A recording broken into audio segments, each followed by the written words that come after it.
Okay. And then we're going to go back to my slides. Okay.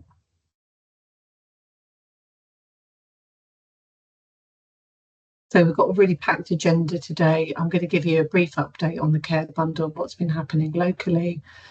David James is going to give a talk about the new acute asthma guidelines, and then we've got various community nurses and specialist asthma nurses talking about their services, which are fantastic. Hopefully we'll have some time at the end to chat and talk about any questions. And then we've got a date for the next meeting, which will cover deaths and optimising at-risk patients. So just a bit of an update then. So Gary and the team are working very hard on updating the asthma guidelines. A new version will be available soon. These will be disseminated via the ICB and via the peer network. So please keep an eye out for that. We're collecting some feedback on the guidelines at the moment. So there's a survey link there, which I've also put in the chat, and that's specifically for primary care. So if you work in primary care, we'd really value your feedback on the children's asthma guidelines for Hampshire and the Isle of Wight. Please try and fill out that questionnaire. That would be fantastic. It'll only take 2 or 3 minutes. Just a little bit about the Clean Air Champions programme in Southampton. That's come to an end. At the end of June. They've got some legacy work going on there, so they've produced an active network, they've got lots of resources, and obviously they've increased awareness on poor air quality and health around Southampton and the rest of Hampshire. They've got lots of fantastic resources on their website, so do have a look at that. Just a little bit about the Asthma Friendly School programme we've got going. So that was launched at the beginning of last year. It's been widely promoted. We have had a lot of interest, but unfortunately there's only been 10 schools who've achieved the award and 1 nursery. We have done lots of training with many other teachers and schools, but it's just trying to get them over the line to get the award.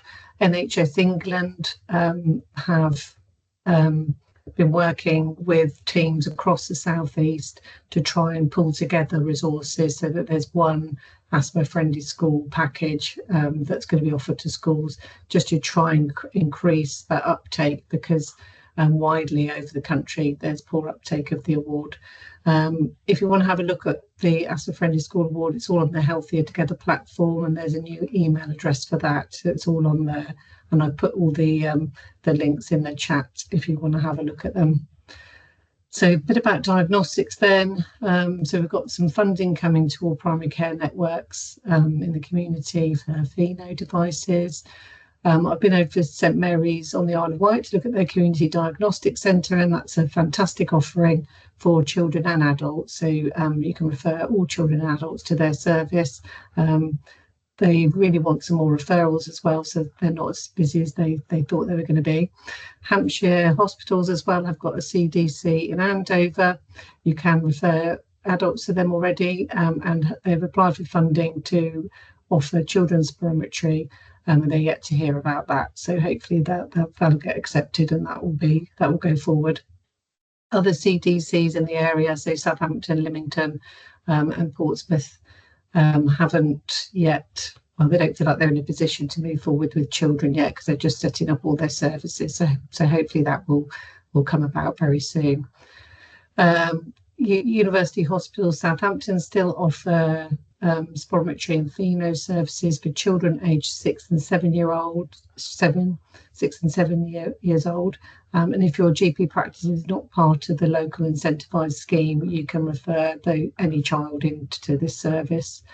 There's going to be some national spirometry e-learning available soon.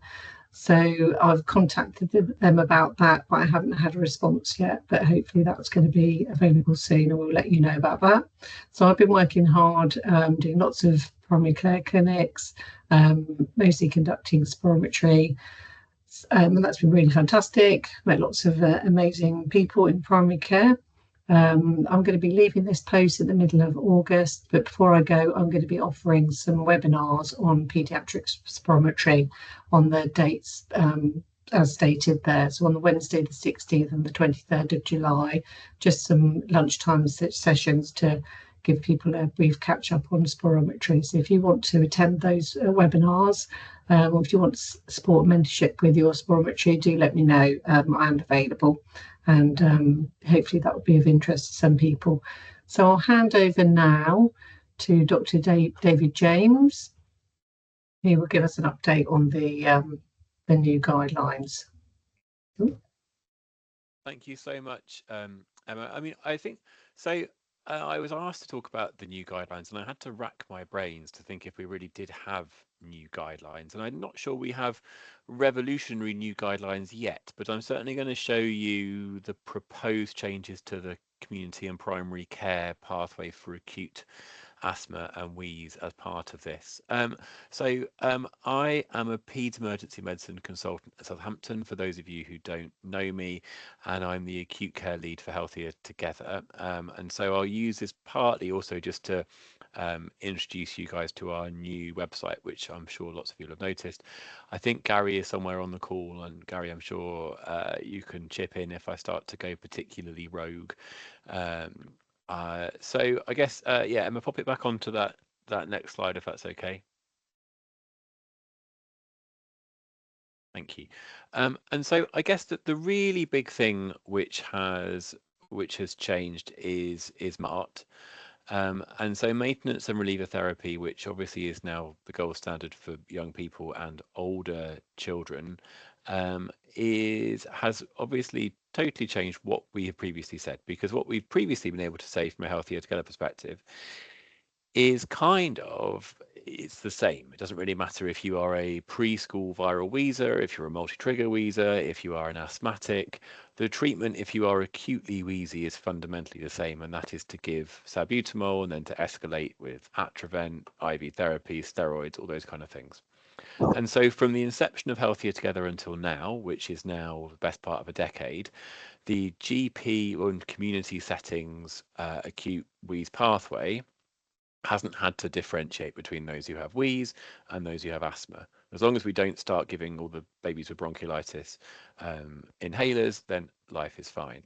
But obviously with MART coming in, and with the fact that if you are on that and you become unwell, you should escalate using your MART inhaler rather than reaching the salbutamol, that means that things had to change. And after this slide, I will show you and talk you through a little bit the proposed changes that Gary, Steph and I have made, which are ready to show you, but haven't yet been through governance, so on the Healthier Together site. So I'll come back to that in a second.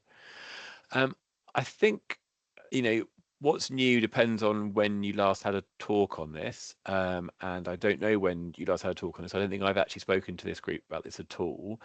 But I guess PRN salbutamol weaning, whilst it doesn't feel new to me, might still be new to some of you who are used to fixed dose salbutamol weaning regimes. And so for those patients with acute asthma or an asthma attack or with an acute episode of wheeze who use salbutamol reliever therapy and are not on MART, obviously when they are seen in hospital or they're seen in the community and perhaps they get up to requiring 10 puffs of salbutamol every 4 hours, previously, so prior to September 23, I want to say, we would have been giving them a kind of fixed dose weaning regime, which were essentially made up regimes that people used to use, which were things like 10 puffs 4 hourly for a day, then 6 puffs 4 hourly for a day, then 2 puffs 4 hourly for a day, and then 2 puffs when you need it, or variations on the above with a random number of puffs and a random number of hours, starting with often 10 puffs 4 hourly, occasionally 5 or 6 puffs 4 hourly, and ending in no salbutamol. Physiologically, that's never really made any sense because obviously salbutamol is a short-acting beta agonist. It relieves bronchospasm. So if you haven't got bronchospasm, there's absolutely no point in giving it. And so what we moved towards was an approach whereby which parents assessed their children's symptoms and gave their salbutamol 2 puffs at a time so either they were better or they hit 10.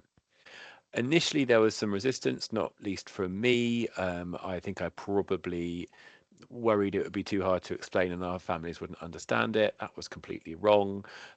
We've been doing this certainly locally and increasingly nationally. We presented our work nationally, and what we've demonstrated through that is that actually PRN weaning regimes are just as safe as fixed dose regimes. They don't lead to increased reattendances to hospital or attendances to hospital per se. And actually, when we've asked the families how much they've used in that first couple of days afterwards, it is way less than they would have used had they followed our advice. Now, did they used to follow our advice? I don't know. But if they did, we showed a significant reduction. I guess what I wanted just to touch on, because the acute hospital pathway has been updated, but there is certainly nothing on there which is particularly new or particularly revolutionary. What I wanted just to make the point whilst I had a group of community healthcare professionals was just around the fact that burst therapy, i.e. delivery of 3 lots of inhaled beta agonist plus or minus ipratropium over the course of an hour, I worry it's slightly creeping into community practice, and I don't think it probably really has a place in it. I've had a couple of kids referred who've sort of had a bit of it in the community, or whose parents have done it in ED and have almost done it at home before that they've come. And so please do stick to the community settings, healthier together pathway, which is that if they're not better after 10 puffs of salbutamol or their maximum mark regime, that they need to come, and we'll do that. We have now fully embedded single dose oral dexamethasone into the acute management of wheeze and most asthmatics rather than 3 days of prednisolone. There is soon to be another, that's been shown to be safe with the evidence, and there's soon to be a trial, hopefully nationally through Peruki, looking at the ideal dose, which has previously been 0.3 to see actually if it needs to be 0.3 or if it can be 0.15. A little note on IV treatments. Obviously, that is not something that you guys are going to be delivering, but just for your interest, there is an upcoming study called Evita, which is a big multi-center trial across the whole country, looking at what is best out of IV magnesium, salbutamol, and aminophylline. And so when you're getting discharge summaries coming back from hospital, what you may start to notice is that more children and young people are being given salbutamol and aminophylline than is currently the case, because at the moment our first line is always magnesium, pretty much escalating to salbutamol and aminophylline. And when this starts for the period of the trial, we'll be randomizing them into one of those 3 arms. And that inevitably means that a higher proportion of patients are going to be given aminophylline and salbutamol. And so once this starts, which is probably the autumn, if you already have a little inbuilt checker in your brain that sort of says, oh, aminophylline, they must be really sick. Not necessarily. It might just be that is the arm that they pulled out. And hopefully that will be on their discharge summary, but just in case it's not, it's worth just bearing that in mind. New Healthier Together website. You will probably all have noticed that our Healthier Together website has changed. I'm happy to either show it from that hyperlink or to talk about it, or to answer any questions that you might have. Essentially, Healthier Together, whilst it started in Wessex, was taken up nationally, endorsed by the ICBCH, and then promoted very heavily by NHS England, and now exists in, depending on which day it is, somewhere between 50 and 20 integrated care boards. They've all been allowed to kind of amend their own websites because there's a degree of localization with the offer, which led to a lot of kind of duplication, but also led to potential slight mismatches in terms of the resources that parents saw depending on where they were in the country. And so a new website has been built, which is no longer the what 0 to 18 site, is now healthiertogether.nhs.uk. It should be more intuitive than the old one. Being honest, I think we had to launch with the professional section not quite where we wanted it to be. A lot of work went into getting the parent-facing resources for maternity and children, very good before launching. And the professionals one launched probably when it was only 2/3 complete. And so we've received a fair amount of feedback, which we've worked on a lot of. Part of that was around how it's shared, and I think we probably underestimated how much people still like to print things out. The print functionality is back. It's embedded in the share function on the top of the website. The reason it still won't look like the PDFs that people were really quite attached to was that those PDFs are now very out of date in terms of how the red, amber, green tables are worded. And so what we needed was some tech which took whatever was on the website and turned it into a printable document there and then, to avoid having something different on the website versus what was on the PDF. But it is now, should now be printable, but I personally haven't printed anything out from Healthier Together for a long time, and I generally tech share all of the resources anyway. There should be the acute wheeze stuff is all on there, and the asthma and the longer term stuff should all be hyperlinks that default to the peer asthma pathway, so that there is no risk of duplication. Emma, should we move on to the proposed acute pathway, and then I will pause for questions.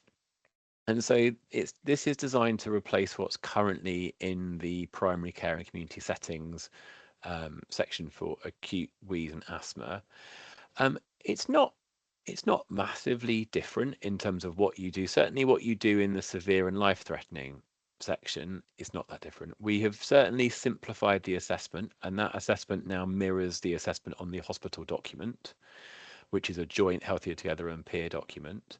And really, certainly for severe asthma or wheeze, it doesn't matter if you're on MAR or salbutamol, you're going to get salbutamol. You might get ipratropium if you can give it in the community, and you're going to come and see somebody like me in a hospital setting.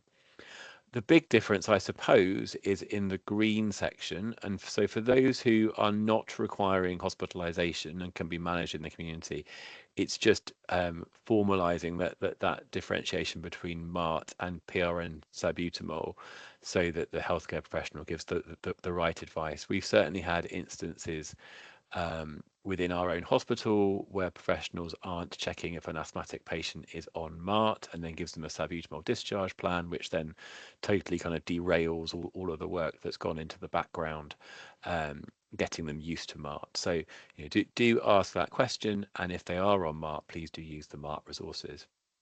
This I would hope to get through governance over the summer and have up on the site by autumn.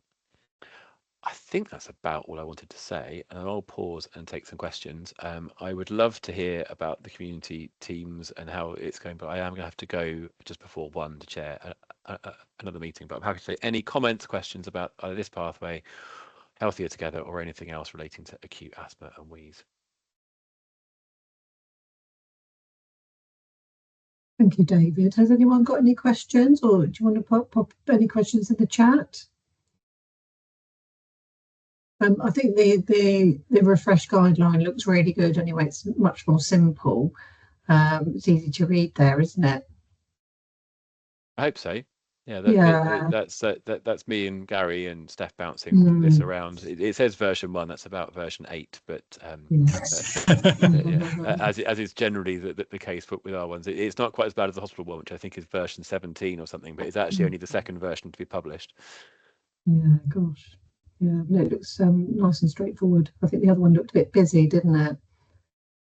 It did. I mean, that was actually the oldest pathway left on Healthier Together, interestingly, and it had been one that I'd kind of been. It made sense to leave it until we had the hospital one totally sorted, and we had all of the more long-term stuff sorted, so that we could reference back to it. But I think this is better. Yeah. I agree. I mean, we have had feedback from primary care, from general practice, but anybody on the call, I'm just mindful that we're hospital-based specialists trying to tell primary care what to do, and we want to be collaborative and get their feedback and make sure they're happy with it. So do please sense check it, and we are receptive to hearing whether people think it's practical or not practical. So do please let us know what you think. There's a comment in the chat. It says, is Dex okay instead of prednisolone? So, hello, Simon. Yes, I mean, Dex is absolutely okay. The reason I hadn't put that on there was that people who work in community settings, particularly in GP surgeries, how easy is it for you to do that? Because obviously, the dose is much smaller. It's a single dose. I've always been given a degree of pushback from the community about prescribing sort of small doses of Dex rather than Pred. It's more expensive and more difficult to administer, but I'm very happy to put both doses on there if some of you think you would like to use Dex in the community.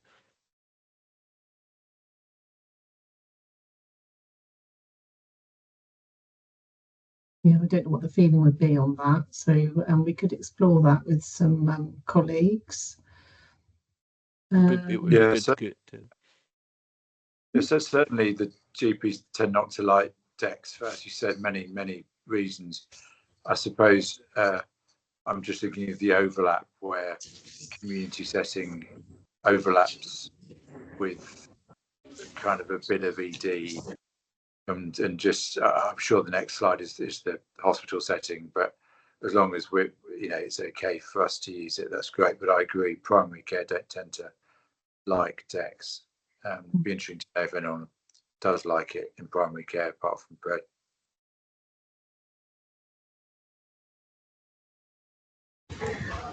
Yeah, dexamethasone liquid doesn't have a long shelf life. So certainly, if you're trying to give it out of a bottle, it's really hard. We interestingly, within ED, actually, we just dissolve tablets, and so in theory, it's kind of the same. If you're going to prescribe a relatively small amount of Pred, that's not a whole box. But if you had to give a whole box of Dex, I think it's way more expensive than a box of Pred. I guess the ICB might have an opinion about the cost of things. I don't know, and the meds optimization team. They have opinions on that kind of stuff. I find they're normally very relaxed about money in the current climate. Okay. Yeah. Yes, the preschool wheeze pathway is coming soon. I think if you get yourself to the Holiday Inn tomorrow afternoon, Gary will present it to you. Is that right, Gary? Yes, I'm presenting it to secondary care colleagues there to try and get their buy-in. It's a little bit controversial and a bit of change, and so we're going through a kind of a journey with it, but hopefully it will be soon. Yeah, I'm doing my best to try and get that over the line. Thanks. Simon, I wasn't going to show the hospital one because I was labouring under the impression that this was a primary care based group, so I was trying to keep it relatively simple messaging. It has changed a little in response to comments, and it was due for renewal. So have a read through it. It's up on Peer and Healthier Together, but it's mainly formatting and very subtle changes around. We now have Dex before Pred rather than Pred before Dex, if that makes sense, and a few other bits like that. But other than that, it looks the same. Yeah, so this networks for anybody, any clinician across Hampshire and the Isle of Wight who's working with children and young people with asthma. So we do get a lot of primary care colleagues coming along. So obviously there's more of those, but it's for everybody. So it's about collaborating, finding out what everybody's doing, sharing good practice, and making sure everybody's on the same page. So yeah, this is for everybody. And the next meeting in September, all are welcome. So, it should be a really interesting talk in September. So, are you all done, or we'll move on to our next speaker then, if that's okay, James? Yeah, all good. Gary, stop laughing. Thanks very much, Dave. That was great. Gary is my most famous person who gets my name wrong, but I answer to James and Dave depending on what day it okay, is. Sorry. Don't worry. Cool. All right. Okay. So we'll move on to our next speaker. Okay, so Sally Griffin and Alison Pearce. Thank you for coming today. Over to you. Thank you for having us. So I'm Sally, the Community Children's Asthma Nurse Specialist in Southampton. And I'm Alison, I'm Community Children's Asthma Nurse Specialist in Portsmouth. And we're just going to be talking to you about our service, just give you a brief overview about what we do really in the community. Next slide, please, Emma.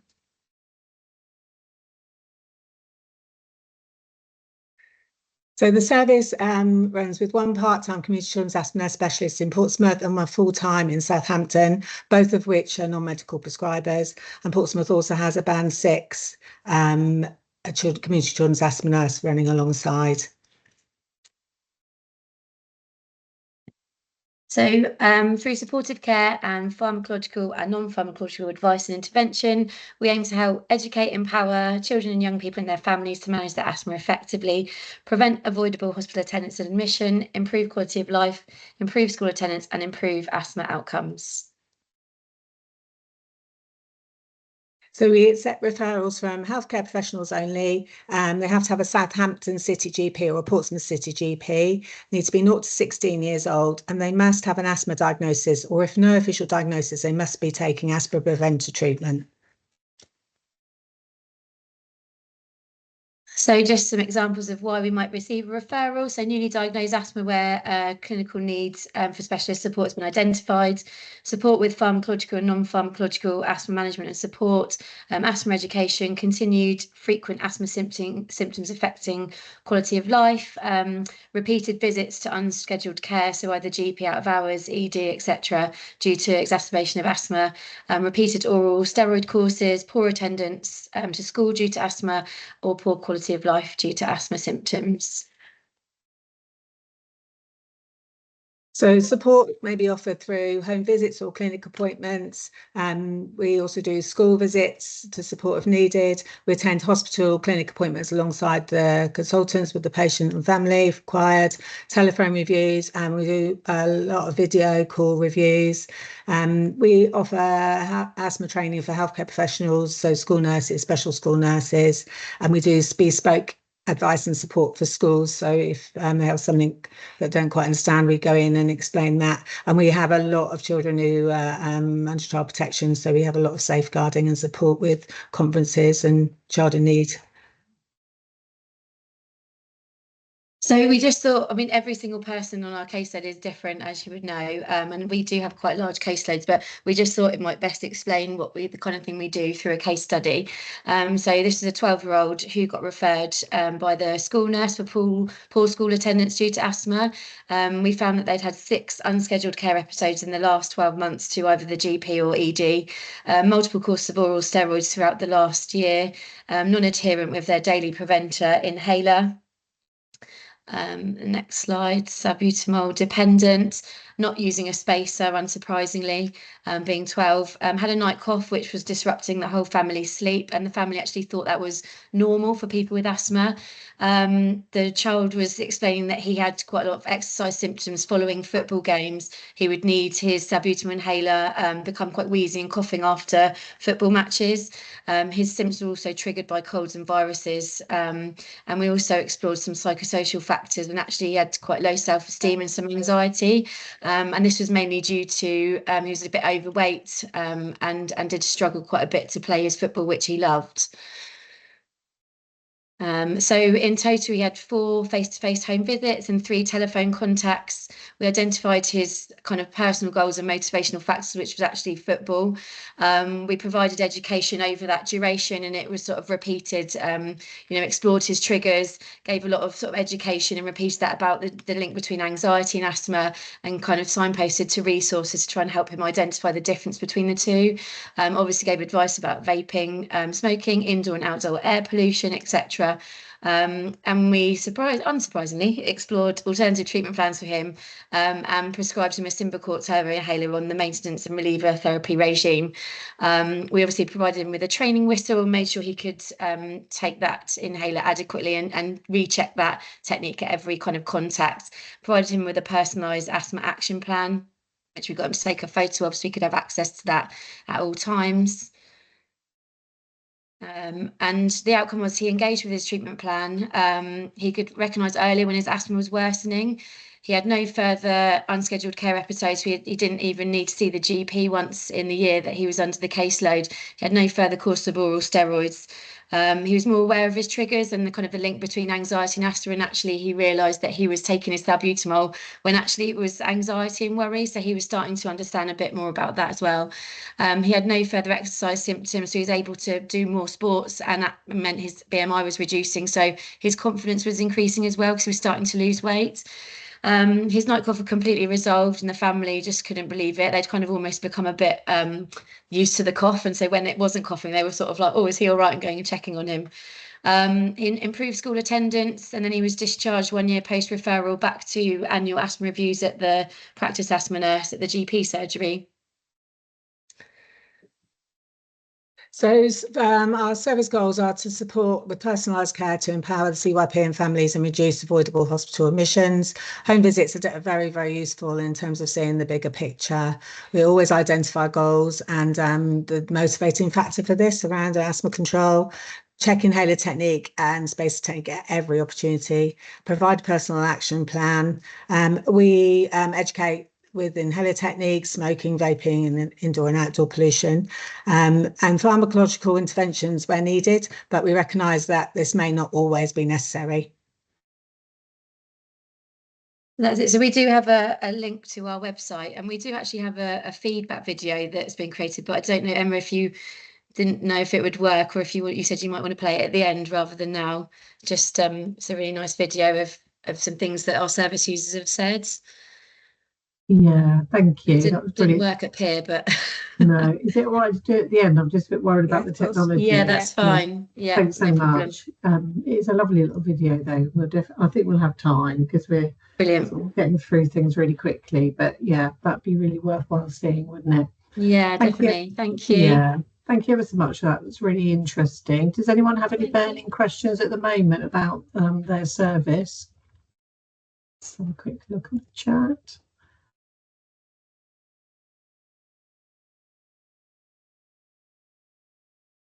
Yeah, so we've got a couple of other speakers who cover some of the rest of Hampshire, so don't worry, watch this space. So Alison and Sally cover Southampton and Portsmouth, but we do have teams from other areas. So, and I know the ICB are trying to coordinate things to make things a bit more similar across the patch. So we'll move on to our next speaker then. Thank you, Sally and Alison. So we've got Grace Croft and Bethan Hogbin from the Coast team, who also cover Portsmouth and Southampton, but our final speaker covers Hampshire. So over to you. You're available. Thank you, Emma. So yeah, as Emma said, my name's Bethan Hogbin. I'm the team lead for Children's Hospital at Home over in the Southampton. And also on the call is Grace Croft, who is the team lead for the Coast team in Portsmouth. And we're just going to do a little overview of our acute CCN service and how that kind of is relevant with the exacerbation of asthma or viral-induced wheeze pathway. Next slide, please, Emma. Thank you. So the acute CCN service are teams of nurses with specialist skills and experience, and we provide assessment and support to children with acute and short-term health conditions, and we do that at home. And our teams are made up of the Portsmouth team, which is the Children's Outreach Assessment and Support team, which is Coast, based at Battenberg Child Development Centre, and the team in Southampton, which is the Children's Hospital at Home team, based at Adelaide Health Centre. Our aims are to reduce unnecessary attendance and or admission to hospital for the child. We aim to facilitate early discharge from hospital if possible. We'll always provide advice and practical support for children and their families, promoting and empowering parents to safely look after their unwell child at home. And within that, we will promote physical, psychological and emotional well-being of children and young people in their own environment. The referrals to both Coast and Children's Hospital at Home is through healthcare professional referral only. Both services are open 7 days a week from 8:30 in the morning till 7:30 in the evening. The only day we're closed is Christmas Day. And then details are there for contacting the teams if needed. There's slight difference in referral pathways for the teams, but very similar. So Portsmouth Coast team is available to children with a Portsmouth City, Fareham and Gosport and South East Hants GP. And those children need to be diagnosed under one of the following pathways. So bronchiolitis, exacerbation of asthma, chest infection, gastroenteritis, viral-induced wheeze, tonsillitis or an ERT. And then Southampton Children's Hospital at Home is available to children with a Southampton City or South West Hants locality under similar pathways to bronchiolitis, exacerbation of asthma, respiratory tract infection, viral-induced wheeze, croup, gastroenteritis, and also IVs via the OPAT service. So moving forwards to kind of the exacerbation of asthma or the viral-induced wheeze pathway. So all the referrals, as I said, have to come through a healthcare professional, and those healthcare professionals have to have seen that child face-to-face that day to be able to refer the child. Once the referral is received, we have to make contact with their family within 2 hours via telephone. So that is one of our KPIs that both services have been able to meet. Following the first initial telephone assessment, we'll then make a plan with the family dependent on that child's needs and the acuity of their illness. So that could be via a video call, or also we can go out to the home to assess the child. And then any kind of follow-up contacts are agreed with the parents depending on the child's needs. And as I said before, that empowers families to manage their child's asthma at home and hopefully reduce unnecessary hospital attendance and prevent hospital admissions. As with most, we'll always signpost to Wessex Healthier Together, with the caveat that we're not an emergency service. So any emergency care would need to be 999 or the emergency department if needed. We work really closely with Sally and Alison, so we can also consider a referral to the community asthma nurse specialist if we think that's appropriate for further long-term follow-up.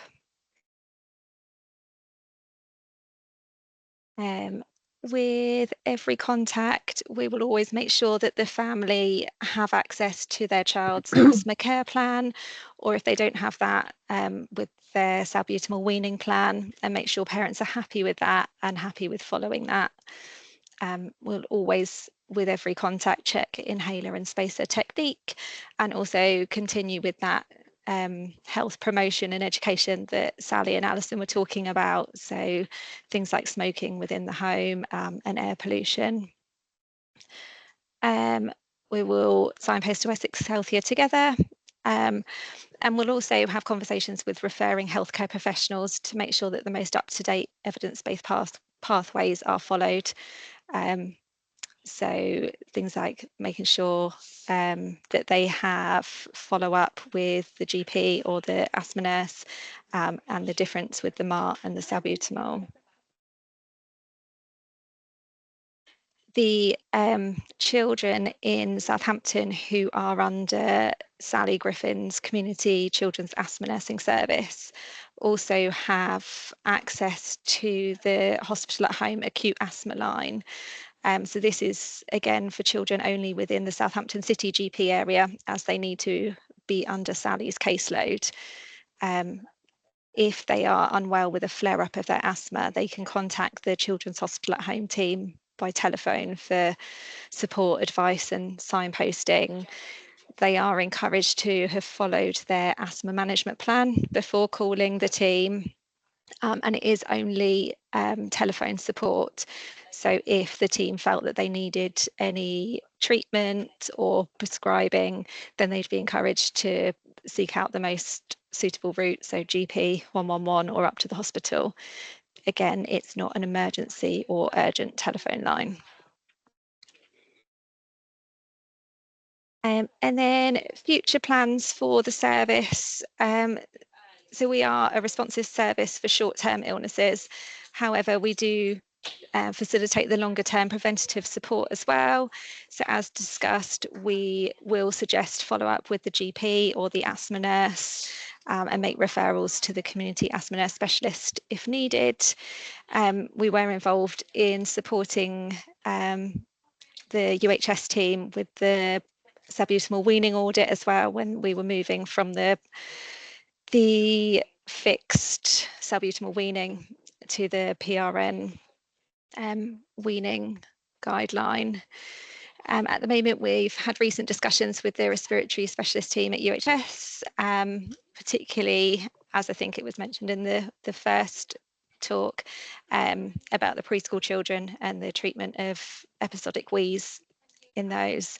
And to support the respiratory team with that, we're just exploring what data we can pull to identify those, particularly the preschool children who are repeatedly referred to the acute CCN service under the asthma or wheeze pathway with nothing changing. So they are referred to us multiple times by the GP or the hospital, but not having any change in their treatment plan. And we're hoping to then collaborate with the respiratory team to have some sort of follow-up letter for these families to then have a follow-up with the GP surgery to make sure that they are on the best treatment plan. Just some feedback for both the acute services. We do get some lovely, really lovely positive feedback. Next slide, please, Emma. Any questions from anyone?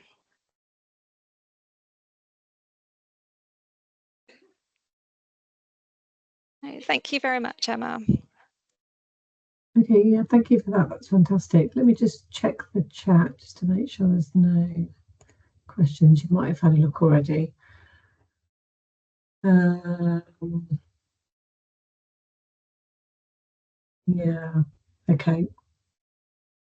No, nothing specific for you. Obviously, I think it's well utilised by primary care and UHS, the hospital, your service. So you're quite well known, I think. Does sound like a fantastic service. So we're going to move on to Emily True now, who's from Hampshire Hospitals. Hopefully I'm going the right way. Yep. And she's going to talk about the service, the Children's Home Acute Team service, that covers some of Hampshire. Hiya, yeah, I will try and make this as it's going to be quite similar to the previous talk. We work very similarly as COVID Coast and the Port team. So we are another hospital at home team. We're CHAT, so Children's Home Acute Team. Emily, you couldn't just speak up a little bit, could you? Just because you're quite hard to hear. Let's see if I can do anything about it. Is that any better? A little bit, thank you. Move you closer to me. Okay.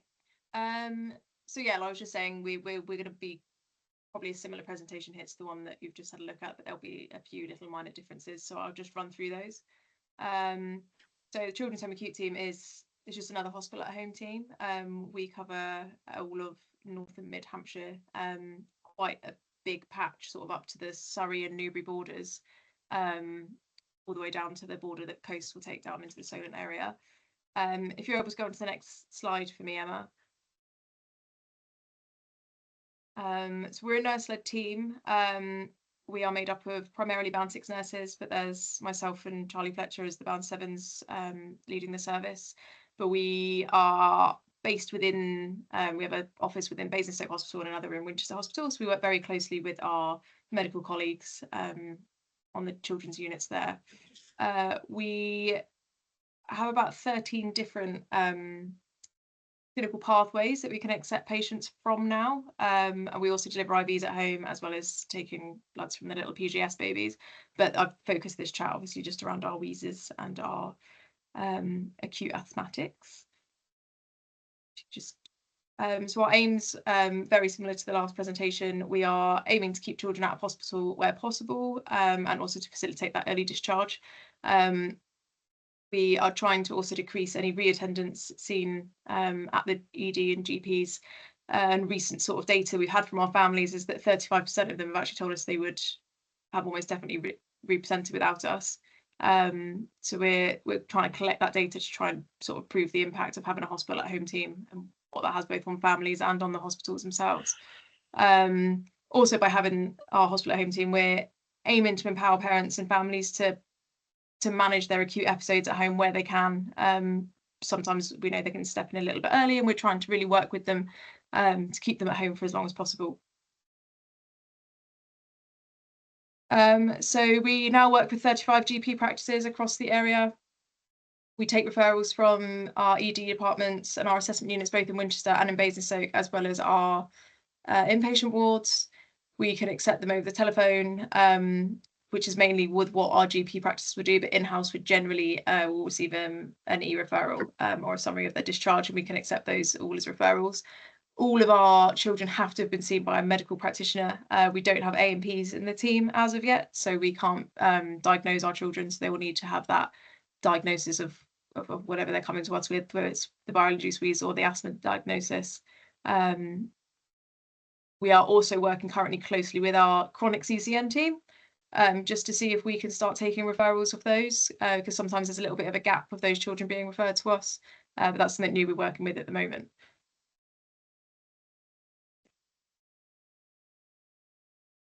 So we accept our viral induced wheeze 1 to 5. Obviously, if it's under 1, we take them on our broncholytic pathway. And we take asthmatics up to their 10th birthday. Main reason for the age restriction was that when we were introducing this pathway, we weren't sure of the influx we were about to receive. So whether that gets extended up to the 16th birthday is probably going to be something which will be in our future plans. The children that we do accept need to be stretching 4-hourly on their salbutamol. We have our chat traffic light system and self-sit on amber, but it's actually the amber section is the green section on Wessex Healthier Together, which we follow pretty much to a T. So essentially they just need to be well enough to be at home, and we will work with them to keep them there. So how do we support them? Any referral coming to us, we aim to make contact within 2 hours.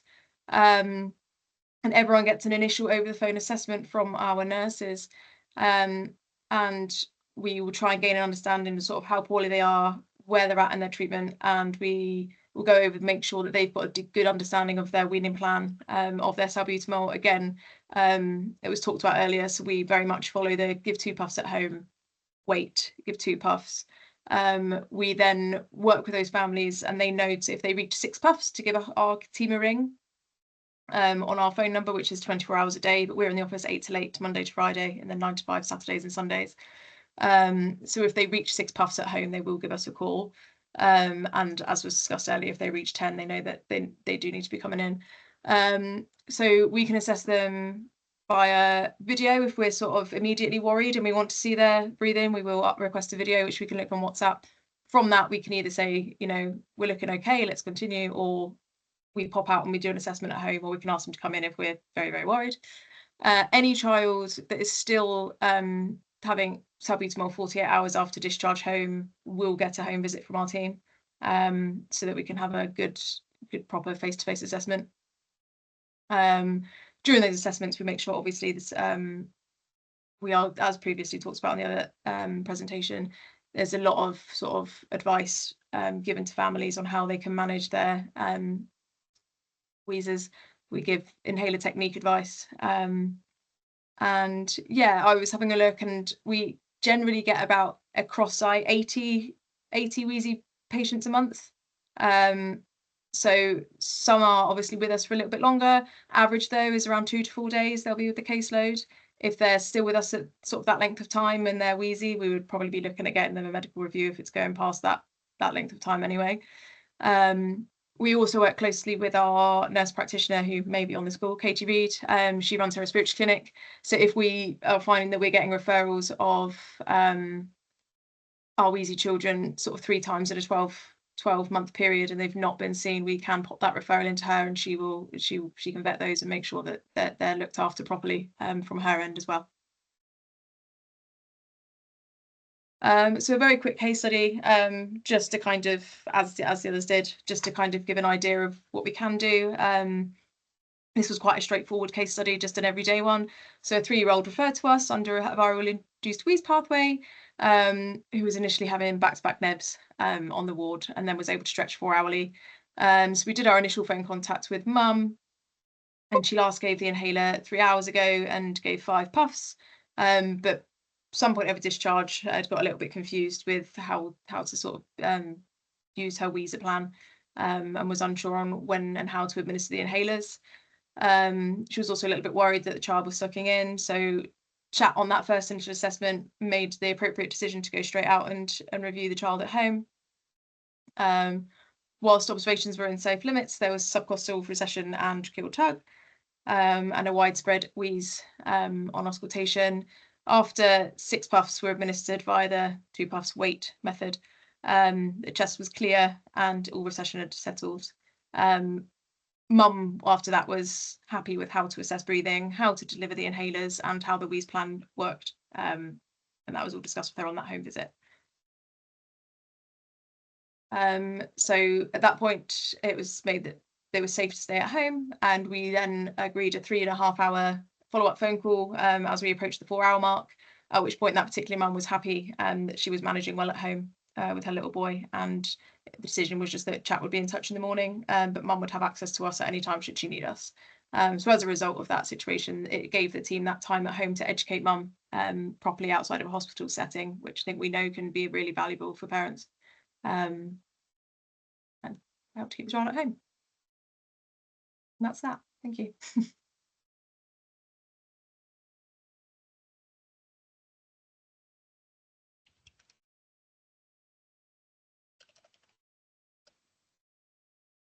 That's super. Thanks so much, Emily. Thank you for everybody who's contributed today. Your services all sound really amazing. Does anybody have any questions for Emily in Pacific? Can you see my hand? Yeah. Oh yeah, Steph. Yeah. Sorry. It's Gary, actually. Emily, really nice talk. Thank you very much. We didn't quite catch what you're saying about your frequent attenders. So if you'd had someone coming your way, I think you said 3 times, what resource could you then refer them to in terms of addressing that?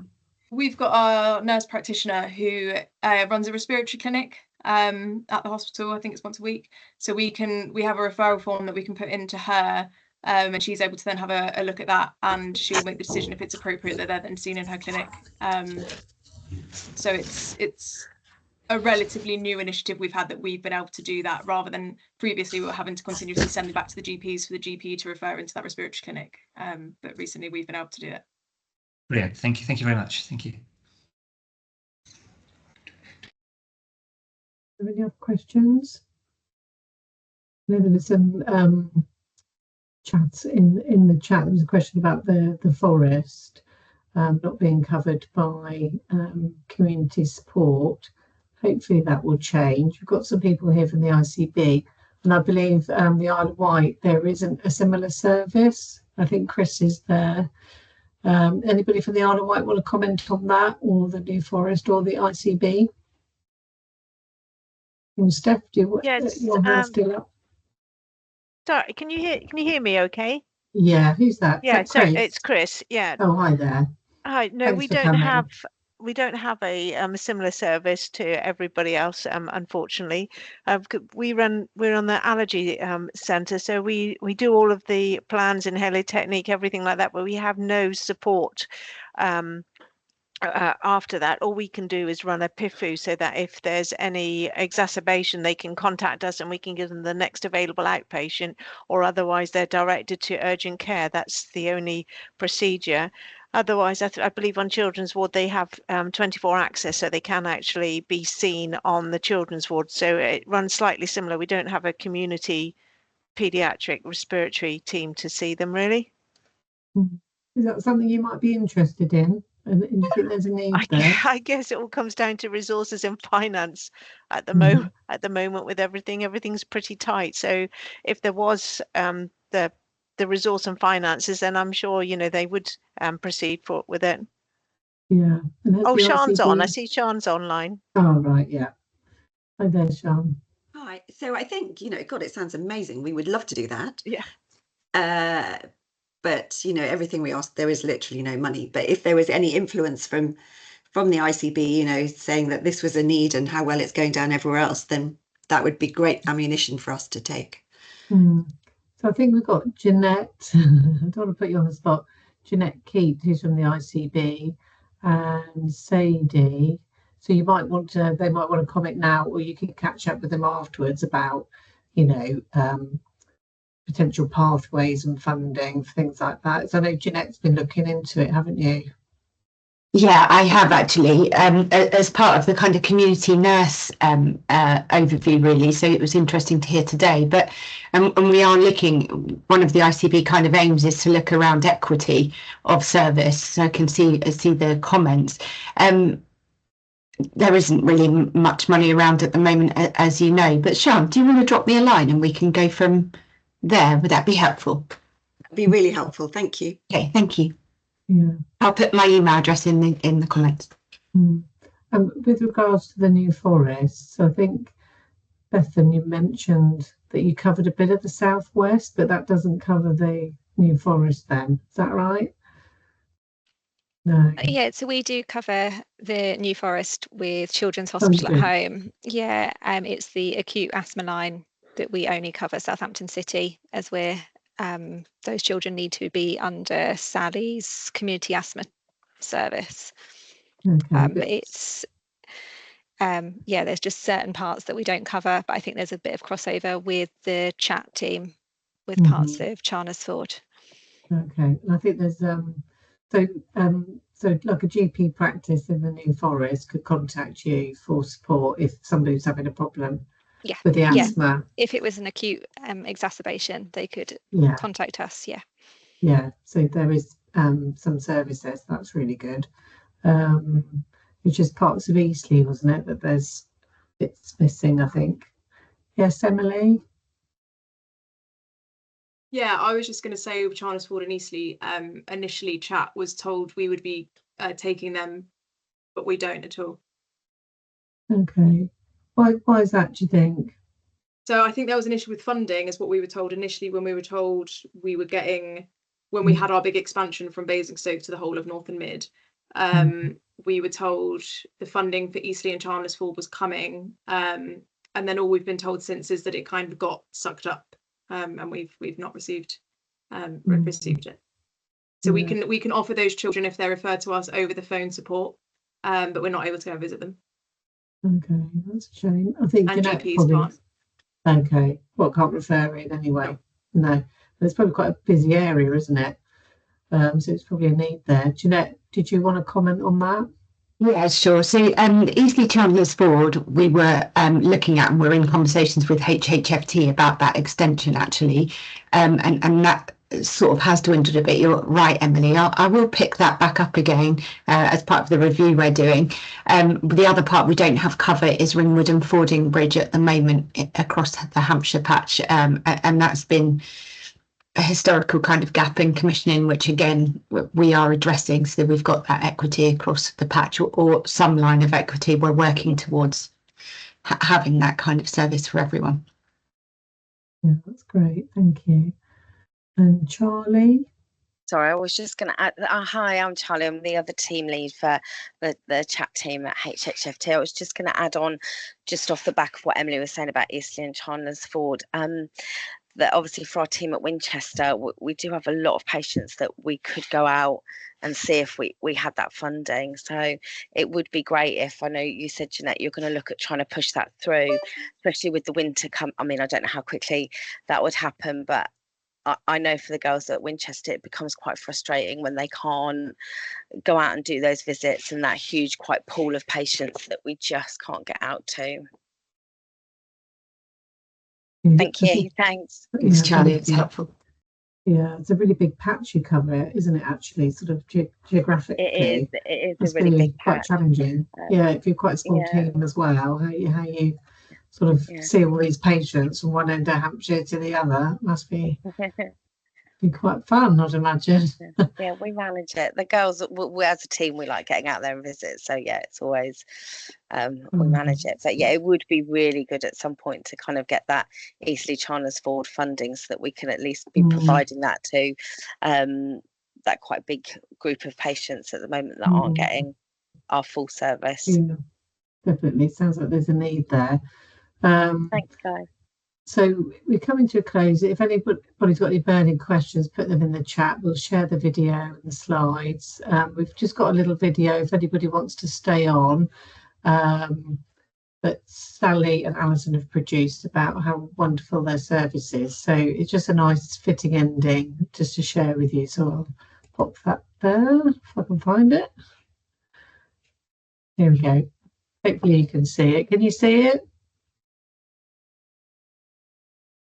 Yeah, we can. Yeah, you can. Okay, well, I'll play it.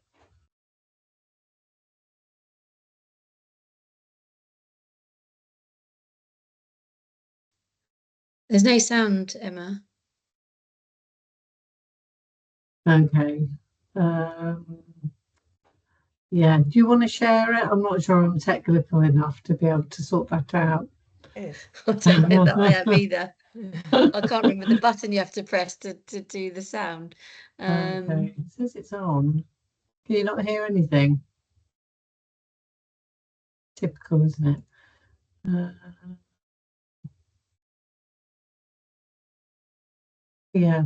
Okay, what I'll do is I'll put the video in the chat and then people can open them on their own desktops. That would probably be the easiest thing. I'm really sorry, Sally. I should have had a practice beforehand. Because I know you went to a lot of effort to put it together and you haven't managed to display it yet, have you? But it's a lovely sort of tribute to both of you about all the good job you're doing with the children that you see. And, you know, so you've seen some of my patients and I appreciated that. And, you know, yeah, they did share some really good feedback. So probably better to open that on your own desktop. I've just put the link there. And I'll send it around again for everyone to look at. Sorry about that, Sally. All right. Just not meant to be, is it, that video? Yeah, it's really sweet though. But you know, you could put it on social media or something, couldn't you, as well, just to promote it. Okay, so I'll bring the meeting to an end. Thanks ever so much for coming, and we'll send some minutes around in the video at a later date. Okay, thank you very much.